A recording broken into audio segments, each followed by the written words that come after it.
and 1972, America launched 9 human missions to the moon, 6 of which successfully touched down, allowing 12 men to walk on the lunar surface. NASA's next chapter of lunar exploration, called Artemis, has the task of not just going to the moon to create a long-term human presence on and around it, but also to prepare for ever more complex human missions to Mars. In short, everything we must be able to do here, we must first do here.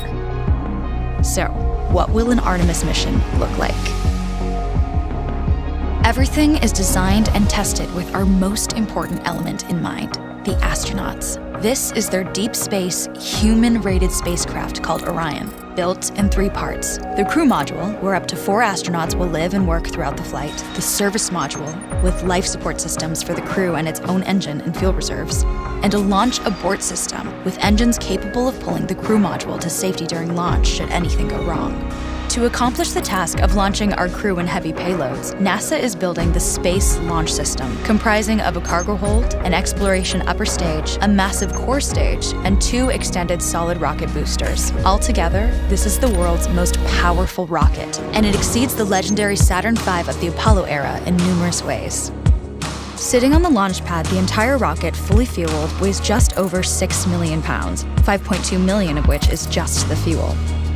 Once ignited, there is no stopping what comes next. All 4 RS-25 engines and the 2 solid rocket boosters come to life, thundering our crew upwards. 2 minutes after ignition, the solid rocket boosters are spent and released. 8 minutes after launch, the core stage is depleted and separated. The upper stage fires briefly, placing Orion into a parking orbit around the Earth. Here, the crew reconfigure the spacecraft and check systems to confirm everything is ready for deep space travel. With a go from mission control, the crew reignite the exploration upper stage engines to leave Earth entirely. The exact timing of this maneuver is critical to reach a speed that can escape Earth's gravitational pull, but also put Orion on a course that will intersect the moon days later. Once this burn is complete, the upper stage of the SLS is jettisoned and the crew aboard Orion coast for several days toward all that awaits them at the moon. Approaching the moon, we see the fundamental differences between Artemis and Apollo. Instead of requiring Orion to serve as an expendable lunar command module or to carry a constrained lunar lander, the Artemis missions will take advantage of a different approach: pre-staging. Everything needed for lunar missions will be positioned in advance by commercial and international partners. This includes rovers, science experiments, and human-rated systems on the surface. But it also includes a dedicated lunar station in orbit around the moon called Gateway. Here at this station, we can pre-stage a robust lunar lander and establish a strong communications relay. Designed with open standards, the Gateway can be expanded as new missions and partnerships develop, allowing multiple human missions on the moon at the same time and enabling ongoing science to be conducted even between human missions. The Gateway is also capable of adjusting its orbit to allow access to every part of the moon, something the Apollo missions could not do. But the real key in this approach is placing Gateway in a unique halo orbit to perfect the maneuvers needed for Mars missions. And with the growing list of commercial and international opportunities, Gateway is the ideal hub between Earth and all that lies beyond. Returning to our crew as they approach Gateway, the Orion must match the elliptical orbit of the station in order to successfully dock.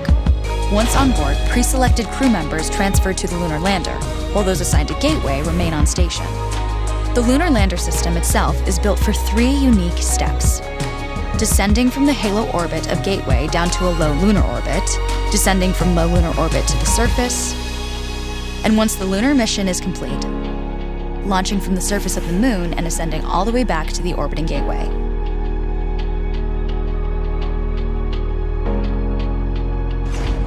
Once back aboard the Orion spacecraft and undocked from Gateway, the crew fire their engine once to break out of the halo orbit and once again to sling the spacecraft around the moon, placing it on a multi-day trajectory back towards Earth.